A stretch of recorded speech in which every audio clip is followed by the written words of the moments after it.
Chapter 11. The Benn Years. Carlton doesn't frighten easily, but Nigel Benn once scared him so shitless during a training jaunt in the Canary Islands. Not many people know this, but as well as being a world-class boxer, Nigel is also an ace car driver. Good enough, in fact, to have succeeded at rally or even Grand Prix driving. Him and Tony had flown to Tenerife with him as mates, as well as minders, as he got into serious training for one of his big title fights. The object was to get a bit of altitude work into him, and they all piled into a BMW 320i and set off up the main mountain on the island, 7,000 foot high Mount Teed. They were all chatting away, enjoying the experience, admiring the views as they climbed higher and higher until they were among low cloud. It was spectacular. Then suddenly, wham! Nigel had spun the car full circle on a handbrake turn on the side of a mountain with a 500-foot drop only feet away. Carlton remembers both him and Tony going, "Ah!" as they thought they were fucking goners. They stopped in a screech as brakes and a cloud of dust. Nigel was laughing his head off. It was his idea of a joke. But they had all thought the Dark Destroyer was about to fucking destroy them. Carlton said, "You fucking wanker, Nigel."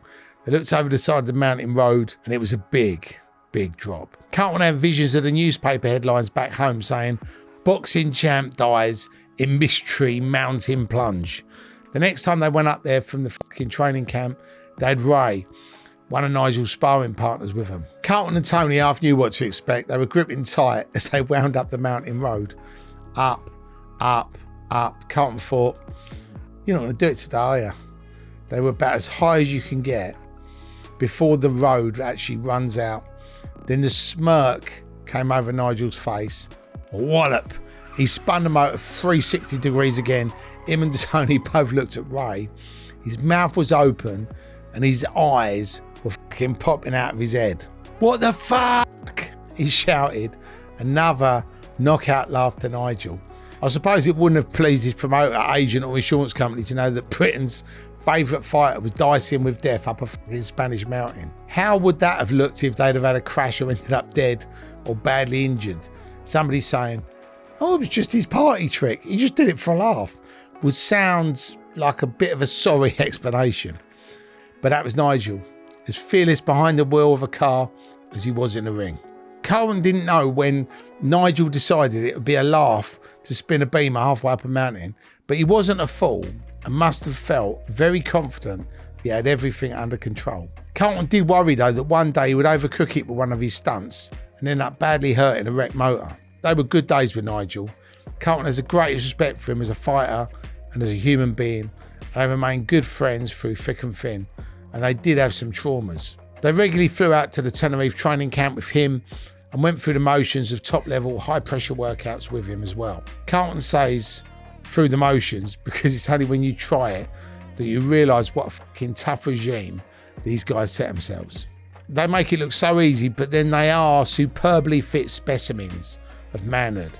Him and Tony were big, muscly bodybuilders who could hold their own any day of the week in a nightclub fight, but they couldn't hold a light to Nigel when it came to stamina, speed and supreme fitness. He once invited Carlton to try a workout session on the pads in the gym. He'd seen Nigel do it and Tony do it. Carlton got gloved up and set about knocking 7 bells out of the pads. No warm-up, just straight in. Whack, whack, whack. But he was too big, too muscle-bound. Within a few minutes, a searing pain went through the ligaments in his shoulder. He'd actually ripped a ligament just under his arm. It hurt like fuck and taught him a very valuable lesson. Being fit and being muscle-bound are two very different things. He also once tried running with Nigel at a high altitude on the mountain. He knew his left leg wasn't strong after the car accident, so Carlton volunteered to do a downhill section of about a mile with Nigel while Tony drove the car.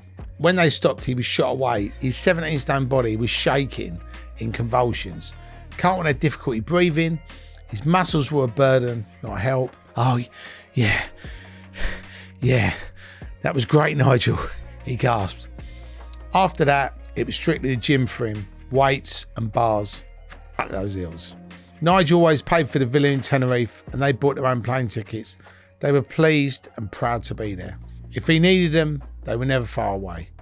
Nigel kept himself to himself most of the time while he was in training mode, but occasionally he went out and found himself being mobbed by fans. He was a top international sporting figure and recognised the world over. Mostly people liked him. They were always there to ensure no one got too enthusiastic. He liked to relax by playing records as a guest DJ at Bobby's Bar on the Holiday Island. It was so cool. The faces of unsuspecting holidaymakers when they walked through the door and saw hotshot boxer Nigel at the turntable was a proper picture.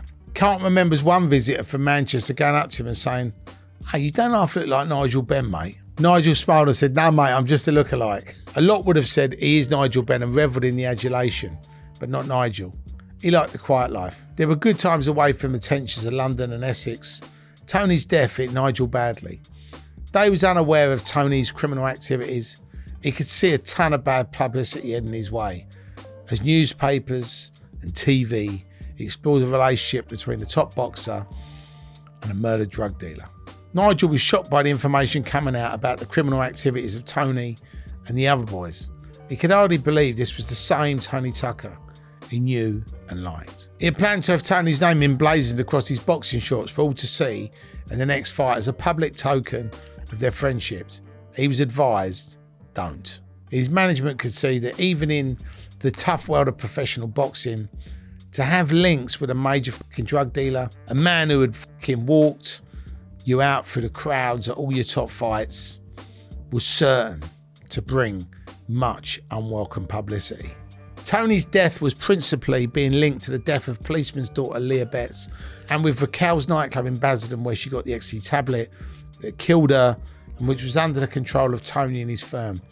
To have been seen supporting Tony Tucker would have been professional suicide for Nigel in that current climate. It was time for the muscle to back off from the boxing champ. Nigel experienced his first major defeat at the hands of Sugar Ray Malinga in Newcastle. On the very first occasion he walked out to him without Tony and Carlton beside him in March 1996. He had phoned Carlton a few days earlier and said, "You will be there to walk him out, won't you?" Carlton said he would, but he had reservations. "I really want you to be there," he said. "I'll call you to confirm." It was his birthday on the night of the fight.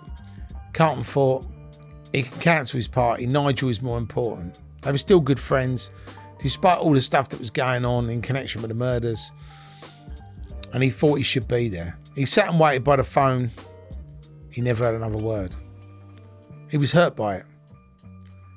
Carlton thought he'd been ditched at the last minute because of the fear of more bad publicity. He sat and watched the fight at home, and for the first time ever, he wanted Nigel to get beaten, and he did.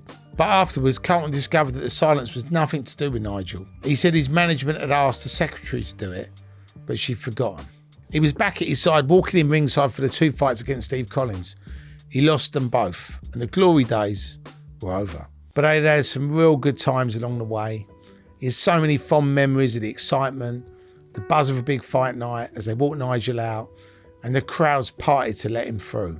His mind is at his side, millions watching on TV. Carlton remembers being ringside with Nigel at Wembley on the night Frank Bruno won that great fight against Oliver McCall.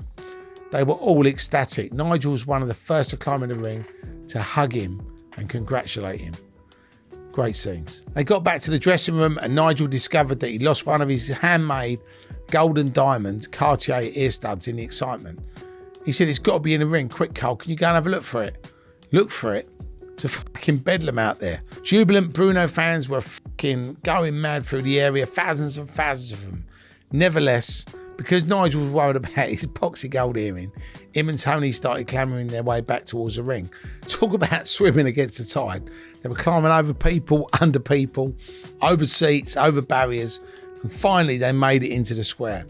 Amazingly, they spotted this little glistening diamond among all the feet, undamaged, and Carlton was down on his hands and knees to scoop it up. Then they had to repeat the operation, battling through the crowds yet again to return the earring to Nigel. He took one look and said, "Thanks, Carl. I never thought I'd see that again."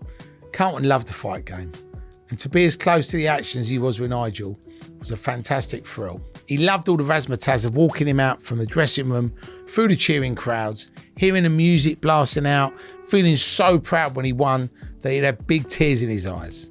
He stood with him when he peed blood after some of the tougher battles caused by excessive punishment to his kidneys. After a fight, if he was okay, they usually get changed and showered and head off for a club somewhere. It was amazing how Nigel could stand up to a fearsome battering in the ring, then within a couple of hours be ready to go out partying. He knew a lot of people in the nightclub business, and they'd often have a clubs for themselves, courtesy of the management. Nigel was an idol in clubland. They'd drink and dance, and Nigel would DJ his way through the night, sometimes till 6, 7 in the morning. That was his favourite way of unwinding. He was really good too, and he'd always managed to find some great funk and soul tracks to keep the punters happy. It was amazing really. 1 minute he's trading punches in the ring with some of the toughest geezers in the world, and the next minute he's chilling out over a turntable in a nightclub. Nigel was professional enough to be able to choose a whole different style of music for different clubs in different parts of the country. Up north, he played the more traditional stuff, London more funky, up-to-date stuff, a lot of good black singers. He even talked once of turning pro on a DJ scene when he retired from boxing. They were talking about getting a road show together and go on tour around the UK or even the world if they could get the bookings. He really fancied that lifestyle, but he had to knock that idea on the head when his twin babies come along. It wouldn't have been fair to Carolyn. Nigel decided to honour a promise he'd made to do a DJ gig at Raquel's. Despite a wave of bad publicity over drug dealing and Leah Bett's death, he turned up, but very few punters did. It proved to be the last waltz for Raquel's. The club shut down forever the following Friday. Then Nigel got involved in a spot of bother with his former best mate, Ray Sullivan, aka Rolex Ray, which put him in court and dramatically changed his life forever. It happened while the two of them were in Legends nightclub in the West End. Carlton was working elsewhere at the time, so he never knew exactly what happened. He had a call from Nigel saying this and that had gone off, there'd been a fight, but he wasn't bothered about it, interrupted his training schedule for the Steve Collins rematch. And he wanted him to go to Tenerife for him as usual. Although the police in London were investigating the incident at Legends, he thought some sort of deal was done whereby he wasn't charged right away to enable him to carry on training for the next 6 weeks. Nigel at the time was a big name fighter, big box office, huge Sky TV rights, $1 million man. The cops apparently had talks with Nigel's management team and agreed to let the fight go ahead because there was so much fucking tied up in it. It was another sellout fight at Manchester Arena, and once again, Nigel packed him in. 8,500 punters. The public fucking loved him. Carlton was a bit disappointed that Nigel hadn't phoned him when he went out to Legends and got into that bust-up. The whole business probably would never have happened. Carolyn had actually said to Nigel to ring Carlton. She told him, get Carlton to make sure you're all right. She always felt he was safe when he was with him. And he was. Carlton always watched his back.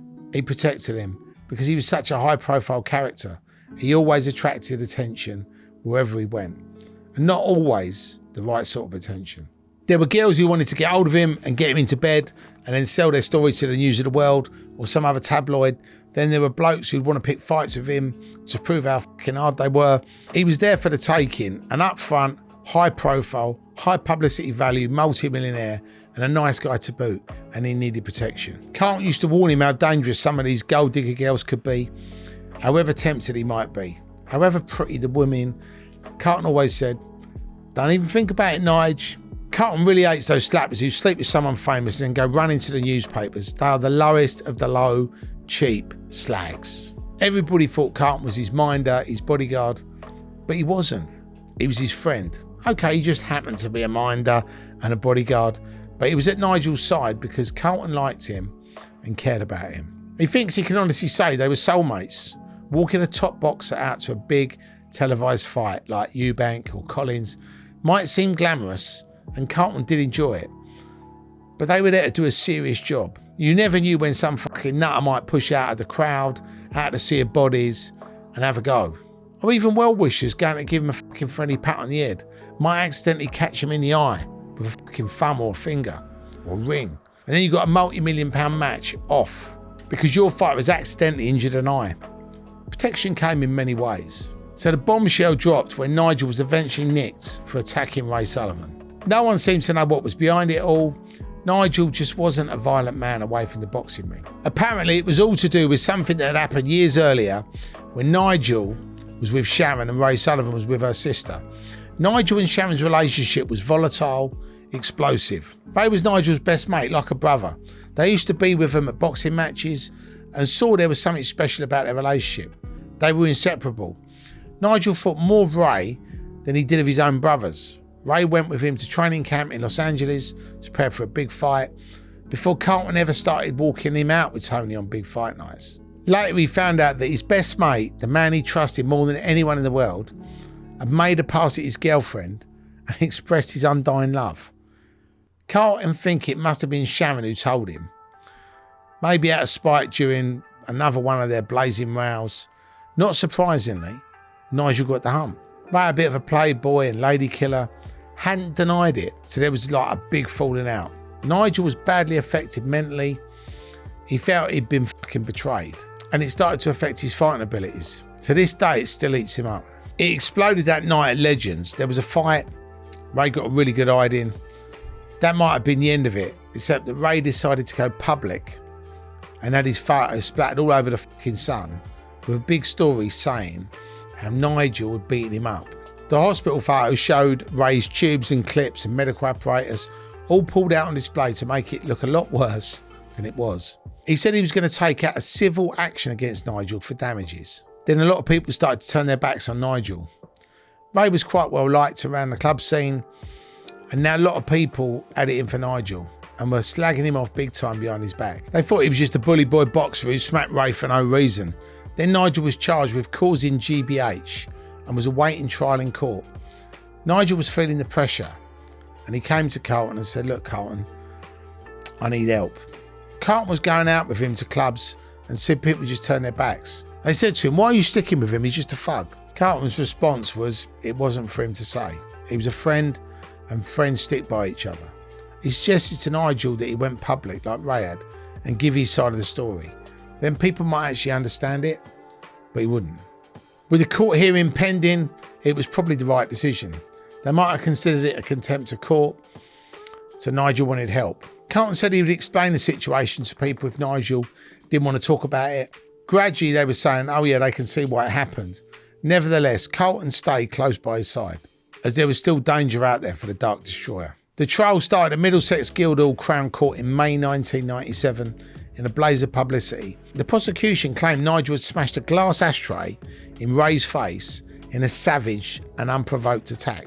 Nigel and Sharon's love life came under scrutiny as a motive for the assault, which led to Ray having 105 stitches in his face and nose. She said, "Nigel had loads of affairs, but I was always 100% faithful." Nigel said Ray, who worked as a ticket agent, had tried to frame him over the attack at Legends to try to get damages.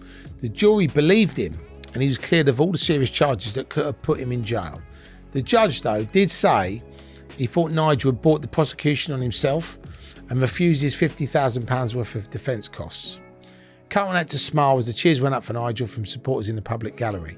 The cloud had been lifted. Nigel walked out of court with him at his side and went down on his knees in front of his new love, Carolyn, who'd sat through every minute of the hearing, listening to distressing evidence about the man she adored and his previous relationship with Sharon.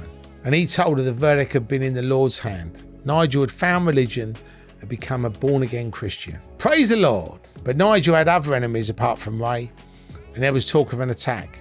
Carlton stayed close to him and he was protecting him even when he didn't know he was protecting him. He got everything to lose. He had all to lose. Then Carlton got a phone call offering him 100 grand to turn his back on him.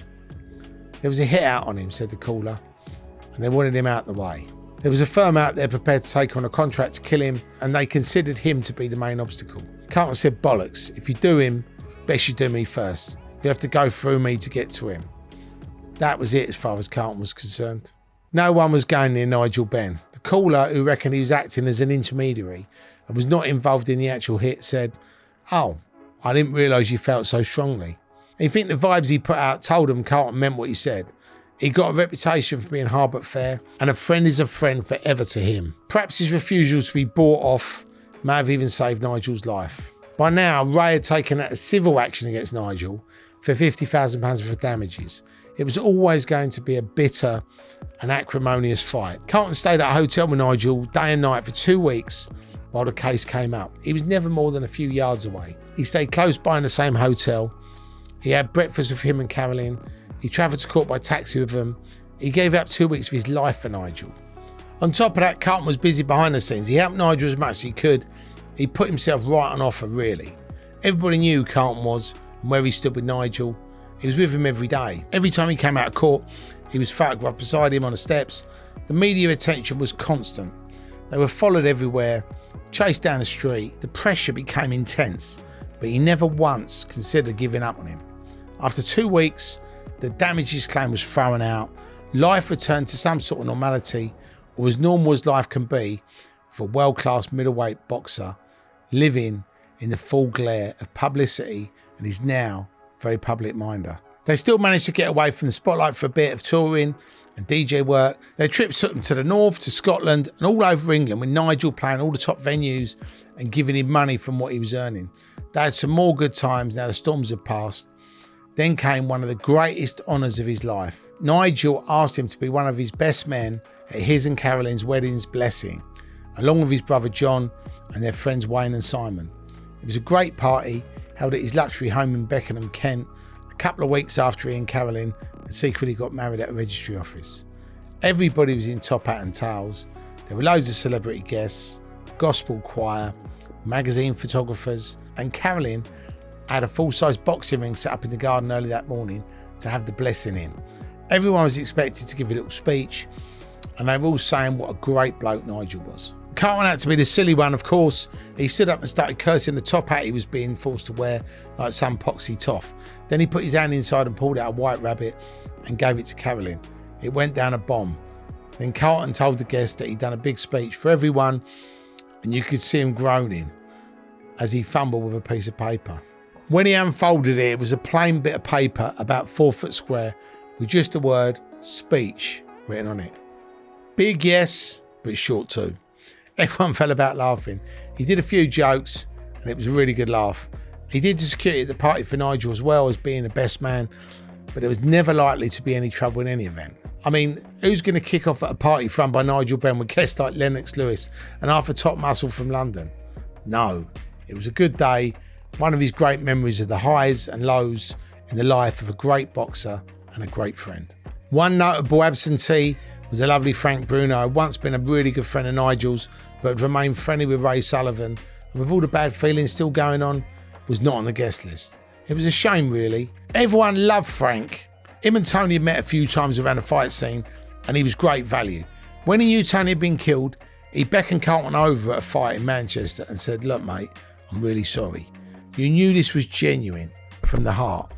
They had a brief chat about Tony, though of course he knew nothing of Tony's criminal activities. Frank knew they were really good mates as well as a team, and he could see he was shattered by the news. He just called him over to his ringside seat while Nigel was warming up.